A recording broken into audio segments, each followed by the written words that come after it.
చాలామంది ఈ మధ్యకాలంలో ఏదైనా సరే జ్వాలాముఖి మాలలు గాని, లేదా కరుంగలి మాలలు గాని ఎక్కువగా ధరిస్తూ ఉన్నారు. దీనివల్ల లాభం ఏంటి అని అడుగుతూ ఉన్నారు.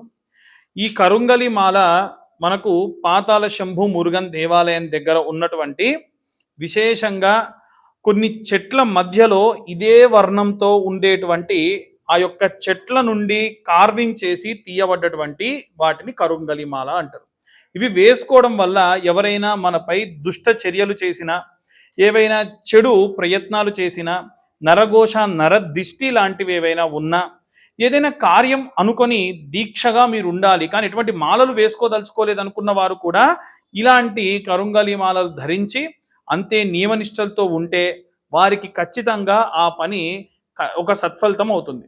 కాబట్టి ఈ యొక్క మాలలు మేము హోమంలో నిర్వహించి నేను ఇప్పుడు చెప్పేటప్పుడు కింద మీకు విజువల్స్ కూడా ఇస్తాం. ఆ హోమంలో ఆద్యం వేసేటప్పుడు సంపాదితాద్యం అంటారు. అంటే కొంచెం ఒక చుక్క నెయ్యి తీసి ఈ యొక్క మాలలన్నీ కూడా అక్కడ పెట్టి వేయడం జరుగుతుంది. అలా హోమంలో పెట్టినటువంటి ఆ యొక్క మాలలు మాత్రమే ఇవ్వడం జరుగుతుంది. ఈ మాల ఎవరికైనా కావాలి అనుకుంటే కింద ఉన్న నెంబర్కి కాంటాక్ట్ చేయండి. సర్వే జనా సుఖినో భవంతు. స్వస్తి.